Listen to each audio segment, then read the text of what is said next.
விவசாயி தன்னோட நிலத்துல நெல் விவசாயம் செஞ்சுக்கிட்டு இருந்தாராம். அவரோட வீட்டுக்கு பக்கத்துல இருக்கிற மரத்துல ஒரு பெரிய மரம் இருந்துச்சாம். அதுல நிறைய காக்காய் வாழ்ந்துகிட்டு வந்துச்சாம். எப்பவும் தன்னோட வீட்டை சுத்தி சத்தம் போட்டுக்கிட்டு இருந்த காக்காய் எல்லாத்தையும் அந்த விவசாயிக்கு பிடிக்கவே பிடிக்காதாம். இருந்தாலும் தன்னோட வீட்டில் இருந்த பழைய சாப்பாடு தானியங்கள்னு காக்கைகளுக்கு சாப்பிட கொடுப்பாராம். ஒரு நாள் அவரோட விவசாய நிலத்துக்கு நிறைய வெட்டுக்கிளிகள் வந்துச்சுங்க.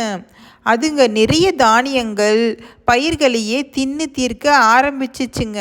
அதை பார்த்த விவசாயி ரொம்ப வருத்தப்பட்டாரு. எவ்வளவு கஷ்டப்பட்டாவது இந்த வெட்டுக்கிளிகளை எல்லாம் துரத்தணும்னு முயற்சி செஞ்சாரு. ஆனா நிறைய வெட்டுக்கிளிகள் இருந்ததால அவரால் எல்லாத்தையும் விரட்ட